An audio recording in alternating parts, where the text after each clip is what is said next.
एक बड़ी खबर इस वक्त हमारे पास है। सीएम त्रिवेंद्र रावत ने प्रधानमंत्री मोदी से बात की है। वीडियो कॉन्फ्रेंसिंग के जरिए बात हुई है और सीएम ने सूबे के मौजूदा हालात की जानकारी दी है। जान भी जहान भी पर काम कर रही है सरकार, यह बात कही है मुख्यमंत्री ने प्रधानमंत्री से। बड़ी खबर, सीएम ने सूबे के मौजूदा हालात की जानकारी दी है प्रधानमंत्री को। जान भी जहान भी पर काम कर रही है सरकार। उन्होंने बताया है प्रधानमंत्री को कि काम करने का फॉर्मूला है जान भी जहान भी। बड़ी खबर, वीडियो कॉन्फ्रेंसिंग के जरिए प्रधानमंत्री ने तमाम मुख्यमंत्रियों से बात की है। 3 मई के बाद की रणनीति पर चर्चा कर रहे हैं और इसी बीच उत्तराखंड के मुख्यमंत्री ने अपने काम करने के दर्शन को प्रधानमंत्री के सामने रखा है। कहा है जान भी जहान भी का फॉर्मूला है जिस पर सरकार उनकी काम कर रही है।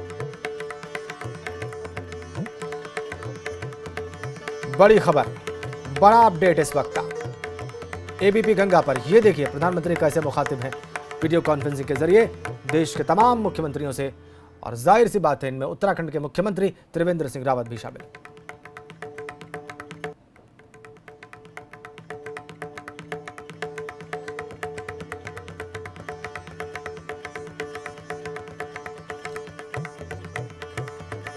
ये देखिए आप तस्वीरें आप देख रहे हैं और उत्तराखंड के मुख्यमंत्री ने अपनी सरकार के काम करने का फॉर्मूला प्रधानमंत्री के सामने रख दिया है। इस संकट काल में, कोरोना काल में अपनी सरकार के बारे में उन्होंने बताया कि जान भी जहान भी के फॉर्मूले पर उनकी सरकार काम कर रही है। बड़ी खबर, बड़ा अपडेट, हम आपको और ज्यादा विस्तार से बताने वाले हैं कि मुख्यमंत्री ने क्या कहा है प्रधानमंत्री से वीडियो कॉन्फ्रेंसिंग के जरिए, और अपनी ओर से, अपनी सरकार की ओर से क्या सुझाव दिए हैं या क्या बात रखी है प्रधानमंत्री के सामने। बहुत ही महत्वपूर्ण चर्चा हुई आज प्रधानमंत्री नरेंद्र मोदी और देश के तमाम मुख्यमंत्रियों के बीच में वीडियो कॉन्फ्रेंसिंग के जरिए। 3 मई के बाद स्थिति क्या हो, लॉकडाउन खुले कि नहीं खुले, खुले तो किस तरीके से खुले, क्या रणनीति हो, क्या सावधानियां बरती जाएं, क्या चुना जाए, इन तमाम विषयों पर। और उत्तराखंड के मुख्यमंत्री त्रिवेंद्र रावत ने कहा है कि जान भी जहान भी के फॉर्मूले पर उनकी सरकार काम कर रही है। देहरादून चलते हैं, सीधा भगौरवक गांव आए। अजीत सिंह राठी हमारे ब्यूरो चीफ इस वक्त वहां से सीधा कनेक्ट हैं। अजीत, क्या और इनपुट्स हैं आपके पास मुख्यमंत्री की बात के बारे में, उनके सुझाव के बारे में? देखिए राजेंद्र, ये सभी मुख्यमंत्रियों के साथ आज प्रधानमंत्री जी की वीडियो कॉन्फ्रेंसिंग थी और ये इसका एक ही मात्र विषय था कि लॉकडाउन है और इसमें यही विचार किया जाना था कि अभी तक जो प्रयास हुए हैं, जो उपाय हुए हैं, वो पर्याप्त हैं कि नहीं, और धीरे धीरे लॉकडाउन को स्टेप बाय स्टेप हम कैसे थोड़ा हल्का कर सकते हैं ताकि लोगों का जनजीवन थोड़ा स्मूथ हो जाए। तो ये इन तमाम मुद्दों पर उत्तराखंड के मुख्यमंत्री त्रिवेंद्र सिंह रावत ने प्रधानमंत्री को ये तमाम जानकारी दी।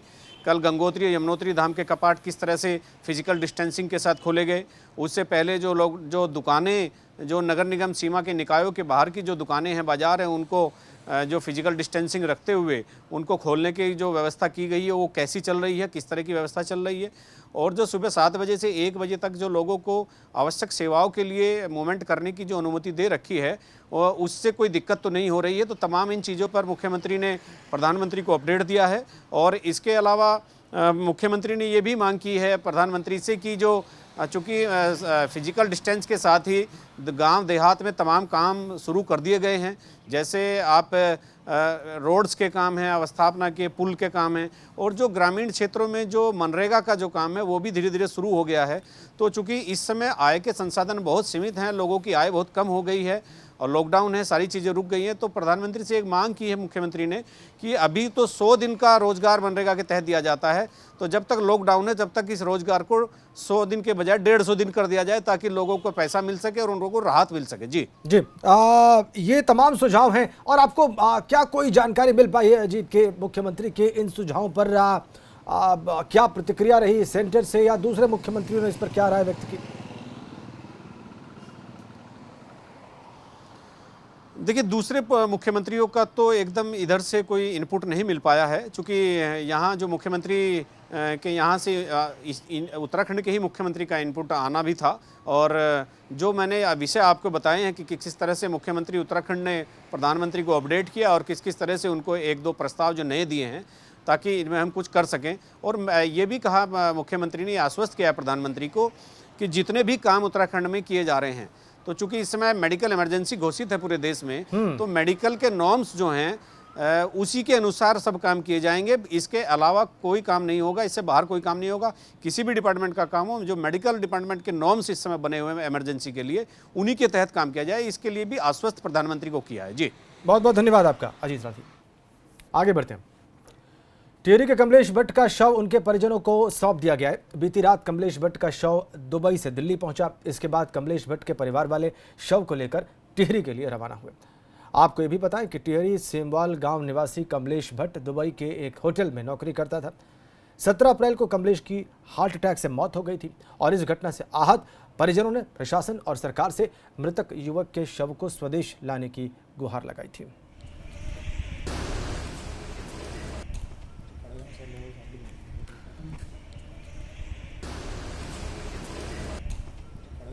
तो ऋषिकेश पहुंच चुका है शव कमलेश का और वहां पर इस वक्त अंतिम संस्कार किया जा रहा है कमलेश का। ये आपको बिल्कुल ताज़ा अपडेट दे रहे हैं हम इस मामले में। दुबई में नौकरी करते थे कमलेश, उनका शव ऋषिकेश पहुंचा, वहां पर इस वक्त अंतिम संस्कार किया जा रहा है। बिल्कुल ताज़ा अपडेट इस वक्त हम आपको दे रहे हैं।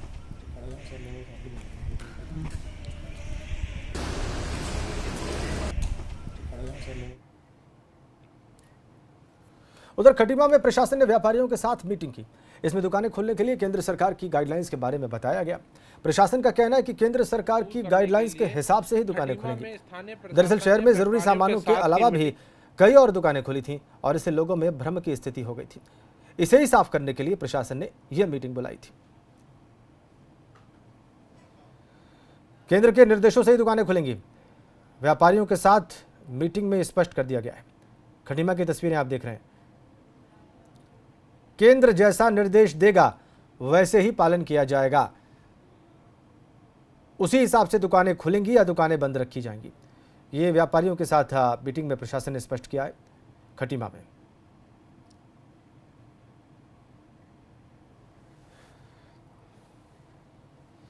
और पौड़ी दौरे पर रहे राज्य मंत्री धन सिंह रावत का कहना है कि पलायन का दंश झेल रहे पौड़ी को युवा पीढ़ी एक नई दिशा दिखा सकती है।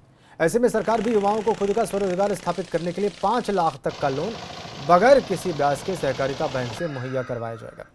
इससे युवा अपने गांव और पहाड़ों में ठहर कर खुद का स्वरोजगार स्थापित कर सकें। दरअसल लॉकडाउन के दौरान बड़ी संख्या में युवा अपने घर लौटे हैं। सरकार की कोशिश है कि इन्हें यहीं पर रोक कर रोजगार दिया जाएगा ताकि पलायन रोकने में मदद मिले।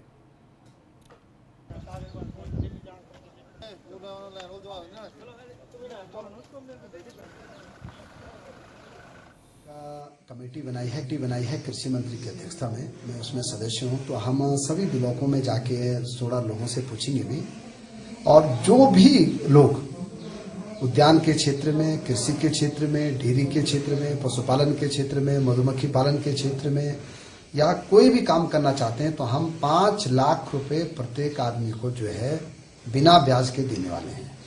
कोई इंडिविजुअल काम करना चाहता है तो उसको 1 लाख रुपए बिना ब्याज के हमारे कोऑपरेटिव चेयरमैन को देंगे, ताकि उनको पैसे की कहीं कोई दिक्कत ना आए। ये सरकार की नीति का हिस्सा। आगे बढ़ते हैं। ननकमत्ता पुलिस ने ग्रामीण क्षेत्रों में अवैध शराब बनाने की आ रही शिकायतों पर कार्रवाई की है। पुलिस ने जंगल में तैयार की जा रही शराब की भट्टियां नष्ट कर दी हैं। साथ साथ 130 लीटर कच्ची शराब बरामद करते हुए हजारों लीटर लहन भी नष्ट कर दी। पुलिस ने शराब की भट्टियां नष्ट की हैं। 130 लीटर कच्ची शराब बरामद हुई है पुलिस को खटीमा में। देखिए आप तस्वीरें उस वक्त की। हमारी पुलिस कोरोना के खिलाफ जो महामारी चल रही है उसमें अपनी ड्यूटियों में व्यस्त है। इसका फ़ायदा उठाकर शराब तस्कर लगातार शराब की कशीदगी कर रहे थे। इसकी सूचना मिल रही थी।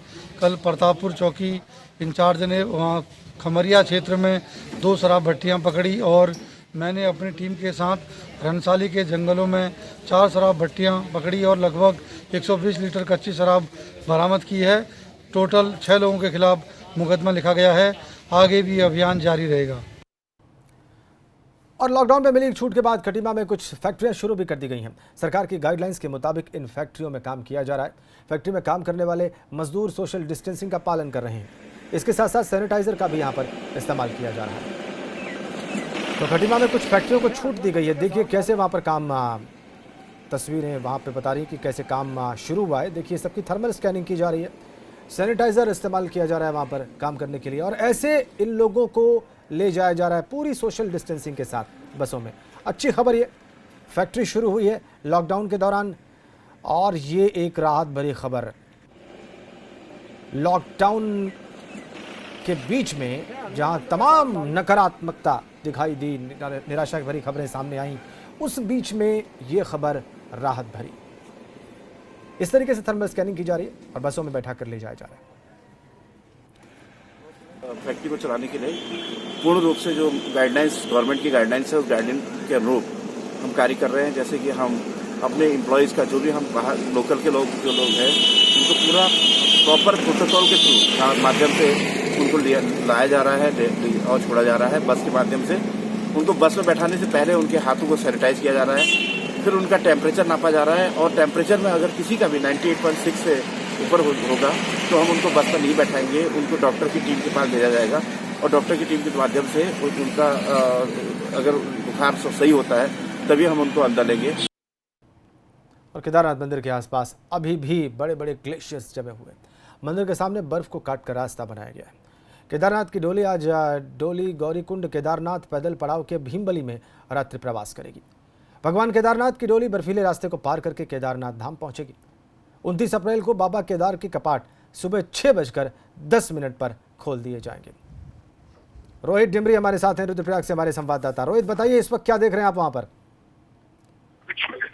जैसे कि भगवान केदारनाथ की जो डोली है कल चली थी अपनी शीतकालीन स्थल ओंकारेश्वर मंदिर से, और 2 घंटे में ही डोली जो है वाहन के जरिए गौरीकुंड पहुंच गई थी। रात्रि को जो डोली है उसने रात्रि विश्राम गौरीकुंड गौरमाई मंदिर में किया। इसके बाद आज प्रातः को डोली जो है अपने अगले पड़ाव के लिए प्रस्थान किया, जो गौरीकुंड से केदारनाथ का जो 18 किलोमीटर पैदल मार्ग है, इसके बीच में एक भीमबली स्थान पड़ता है, जहाँ पर डोली आज रात्रि को प्रवास करेगी, निवास करेगी, और रात्रि विश्राम करने के बाद कल डोली जो है सुबह यहाँ से चलने के बाद शाम के पहर वहाँ केदारनाथ पहुंच जाएगी। और कल 29 अप्रैल की प्रातः 6:10 भगवान केदारनाथ कपाट खोल जाएंगे, वो भले कपाट खोल जाएंगे। और मैं आपसे सबसे बड़ी बात बताने जा रहा हूँ कि वहाँ पर अभी भी केदारधाम में 5 से 6 फीट जो ग्लेशियर है बहुत चुनौती बनी है प्रशासन के लिए। यहाँ ग्लेशियर अभी भी काम जारी है पर, लेकिन बरसात और बर्फबारी अभी भी यहाँ पर लगातार जारी है। ऐसे में जो डोली यात्रा है उनको भी काफी दिक्कतों का सामना करना पड़ रहा है। शुक्रिया आपका रोहित। बहुत सारी दिक्कतों का सामना करना पड़ा है। 5 से 6 फीट बर्फ, 5 से 6 फीट मोटे ग्लेशियर देखिए अभी भी केदारनाथ धाम में, और कल यहाँ पर डोली पहुँच जाएगी। 29 अप्रैल की सुबह 6:10 पर बाबा केदार के कपाट खुल जाएंगे। लेकिन उसके पहले चुनौतीपूर्ण स्थितियाँ, इस बर्फ को काट कर रास्ता बनाना है, जैसा कि आप देख पा रहे हैं। बहुत हद तक कामयाबी मिली भी है, लेकिन अभी भी बहुत काम करना है। और ये चुनौती, चूंकि लगातार बर्फ गिर रही है इस मौसम में भी, जबकि अमूमन बर्फ नहीं गिरती है। और कोरोना महामारी को लेकर प्रदेश सरकार ने कर्मचारियों के महंगाई भत्ते में कटौती की घोषणा की है। प्रदेश सरकार कर्मचारियों के भत्ते में 17% की कटौती करेगी। यह कटौती जुलाई 2021 तक जारी रहेगी, मगर अब कर्मचारी संगठन इसके विरोध में उतर आया है। कर्मचारी संगठन का कहना है कि इससे उन लो ग्रेड वाले कर्मचारियों पर मार पड़ेगी जिनकी सैलरी बहुत कम है, और इसीलिए सरकार को इस बारे में सोचना चाहिए।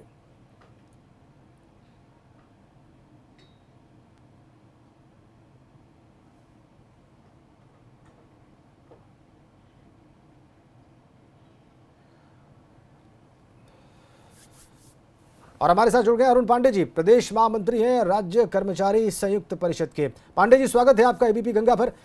दर्शकों को बताइए कि क्या दिक्कत है, क्या समस्या है? देखिए, एक तरफ हमारे कर्मचारी कोरोना महामारी को लेकर के फ्रंट लाइन वॉरियर्स के रूप में, जगह जगह स्वास्थ्य कर्मियों के रूप में, विकास कर्मियों के रूप में, जो है सफाई कर्मचारियों के रूप में, पुलिस के रूप में जगह जगह काम कर रहे हैं, सारी लड़ाई लड़ रहे हैं। किंतु दूसरी तरफ सरकार ने बिना हमको बताए, बिना हमसे बात किए, बिना हमें विश्वास में लिए हमारे महंगाई भत्ते में जो वृद्धि होती थी उस पर रोक लगा दी है 1.5 साल के लिए, जून 2021 तक के लिए। इससे आपको पता है कि महंगाई, वो भत्ते की वृद्धि जो होती है उपभोक्ता सूचकांक के आधार पर होती है। उपभोक्ता सूचकांक के आधार पर ही उसकी गणना की जाती है। मतलब यह है कि महंगाई बढ़ती रहेगी लेकिन हमें महंगाई भत्ते की वृद्धि नहीं दी जाएगी। लेकिन हम पांडे एक जी, साथ दो पांडे जी, ये तो पूरे देश में केंद्र सरकार का फैसला था, पीछे पीछे राज्य सरकारें इसको लागू कर रही हैं अपने वहाँ, मतलब आप अकेले नहीं है, मेरे कहने का अर्थ है। वो बिल्कुल ठीक है आपकी बात, हम इसको मान रहे हैं, लेकिन राज्य सरकार को से हमारी इतनी विनती थी कि जो हमारे जो अल्प वेतन भोगी समाज के लोग हैं, जो समूह ग और समूह घ के कर्मचारी हैं, उनको इससे मुक्ति दी जाए। पेंशनर्स को उनकी पेंशन में इसकी गणना जो होती थी उसकी जो यथावत की जाए और आगे चल करके इसके भुगतान के लिए भी कुछ ऐसी प्लानिंग बनाई जाए कि कर्मचारियों को लगे कि ये अभी तो कटौती है लेकिन आगे चल करके इसको भुगतान किया जाएगा। जी, तो क्या आपने कोई मानक बनाकर सरकार को भेजा है कि इस आय वर्ग से जो कम के कर्मचारी हैं उनको तो कम से कम दीजिए? इस बारे में कोई बात हुई है आपकी सरकार से? अभी बात नहीं हुई। हमने अभी आज कल अपनी बैठक करी थी। इस लॉकडाउन में हम लोगों को निकलना भी तो मुश्किल हो रहा है, लेकिन हम लोग अभी शीघ्र ही माननीय मुख्यमंत्री जी से और मुख्य सचिव से मिलेंगे। हमने ये कहा है, यह प्रस्ताव दिया है कि समूह ग और घ के कर्मचारियों को इससे मुक्त रखा जाए। लेकिन पांडे जी, सरकार की मुसीबत भी आप समझ रहे होंगे, उनके मुश्किलात भी आपको बिल्कुल मालूम होंगे कि क्या वित्तीय स्थिति है सरकारी खजाने की, कैसे उनको तमाम चीज़ें हैंडल करनी है, कैसे चुनौतियों का सामना करना है, उस बारे में भी तो आपको जानकारी होगी ही विस्तार से। अवश्य ही हम उसको जानकारी है और हमने ये भी कहा है कि सरकार हम लोगों को बुलावे, हमारे साथ बैठे। हम तो सरकार के भीतर के अंग हैं, सरकार के ही अंग हैं। हम सरकार को तमाम सारी वो बातें बताएंगे जहां से सरकार को अपनी आय बढ़ाने में मदद मिलेगी। ठीक है, बहुत धन्यवाद आपका पांडे जी, एबीपी गंगा से बात करने के लिए। आप ये कह रहे हैं कि आपकी बैठक होगी मुख्यमंत्री के साथ और मुख्य सचिव के साथ, उसमें तमाम विषय रखे जाएंगे। अब देखना होगा कि क्या बात होती है और उसमें क्या निकल कर सामने आता है। हम यहाँ रुक रहे हैं एक छोटे से ब्रेक के लिए।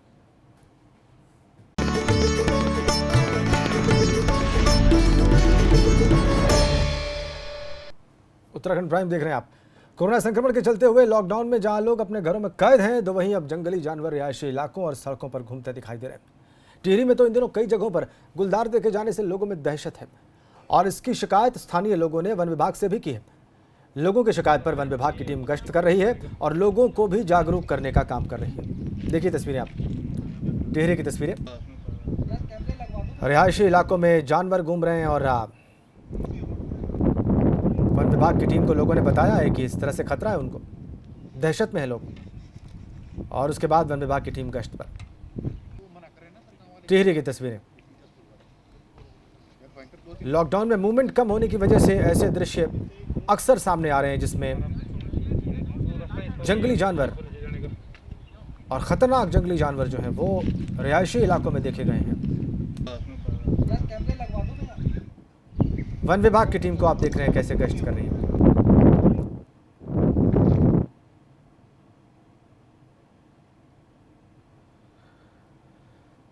टिहरी की तस्वीरें हैं ये आपकी स्क्रीन पर। आप वन विभाग के कर्मचारियों को गश्त करते देख सकते हैं।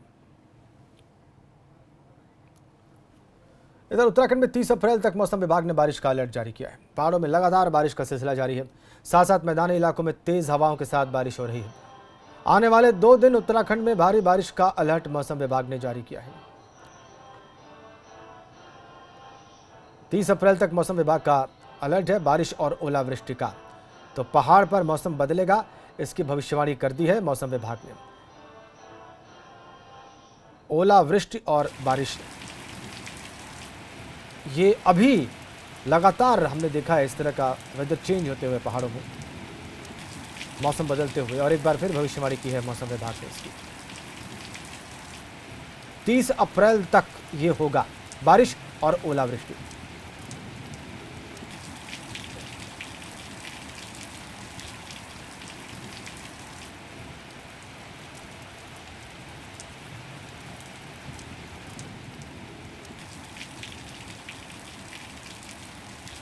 तारीख से आगे जो है 26 से लेकर के और करीब 30 तारीख तक, तो उसमें थंडरस्टॉर्म एक्टिविटी जो है वो बढ़ने वाली है प्रदेश में। और 27 और 28 को तो ये कहूँगा कि ज़्यादातर जगहों में हल्की से मध्यम वर्षा वो मिलने वाली है या थंडरस्टॉर्म एक्टिविटी वो चलने वाली है। और जहाँ तक आपको 26 या 29-30 की बात करें तो उसमें भी जो कुछ जगहों पर जो है लाइट मॉडरेट थंडरस्टॉर्म एक्टिविटी उस दौरान भी। अब खबर बागेश्वर से है, वहां पर तेज बारिश के साथ ओले गिरे हैं। भारी बारिश की वजह से गदेरे उफान पर आ गए हैं। वहीं ओलावृष्टि से किसानों को भी भारी नुकसान हुआ है। ओलावृष्टि से गेहूं की फसल वहां पर बर्बाद हो गई। तस्वीरें देखिए आप, बागेश्वर की तस्वीरें देख रहे हैं आप। ओलावृष्टि हुई है और गेहूं की फसल इसकी वजह से बर्बाद। तेज बारिश के साथ ओले गिरे हैं यहाँ।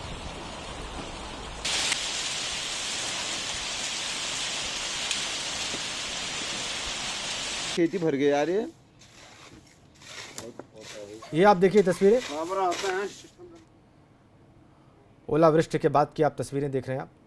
और इससे फसल को बहुत नुकसान पहुंचा है, किसानों को बहुत नुकसान हुआ है तेज़ बारिश के साथ ओले गिरने की वजह से। देखिए फसलों को कैसे नुकसान हुआ, इसकी तस्वीर भी आप देख रहे हैं। गेहूं की फसल को खासा।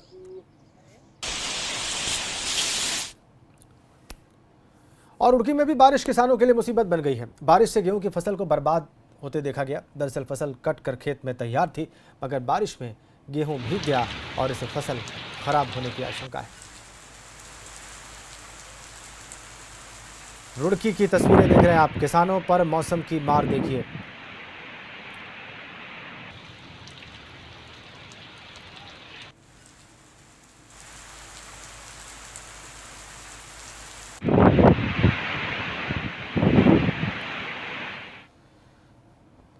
उधर काशीपुर में किसानों पर दोहरी मार पड़ गई है।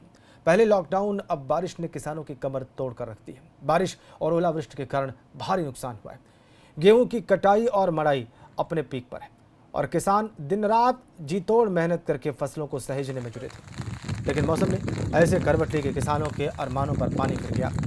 गेहूं की काट कर छोड़ी गई फसल भीग कर सड़ने के कगार पर पहुंच गई, तो खड़ी फसल भी बारिश और ओले की बर्बादी की कगार पर पहुंच गई। काशीपुर की तस्वीर। आज जो ये भगवान ने बरसाती कहर बरपाया है, इसने किसानों की कमर तोड़ के रख दी है। अब किसान जाएं तो कहाँ जाएं? अब ये बताओ, जो कटी हुई फसल है उस पर तो पानी फिर गया, जो खड़ी फसल है ओलों से उसकी बालियां नीचे गिर गई, और आम और लीची की फसल ओलों ने और तेज हवाओं ने बर्बाद कर दी। अब ये बताइए आप, किसान किसके पास जाए, कहाँ जाए? किसान की तो हालत खराब करके रख दी, किसान की तो रीढ़ की हड्डी तोड़ दी। और रुद्रप्रयाग की जनता सरकारी तंत्र की लापरवाही के कारण दूषित पानी पीने को मजबूर है। आलम यह है कि पहले ही बारिश होने पर नगर क्षेत्र के बीचों बीच बह रहे गधेरे के पानी का रंग बदल गया है और विभागीय लापरवाही के कारण बिना फिल्टर किए पानी को उपभोक्ताओं को सप्लाई किया जा रहा है। ऐसे में लोगों में बीमारी की आशंका बनी हुई है। एक और जिले की जनता में कोरोना वायरस के कारण डर बना हुआ है और लोगों को घर में रहने की सलाह दी जा रही है। वहीं दूसरी ओर उपभोक्ताओं को दूषित पानी सप्लाई करके उन्हें बीमार किया जा रहा है। ऐसे में उपभोक्ताओं में जल संस्थान विभाग के खिलाफ भारी आक्रोश बना हुआ है।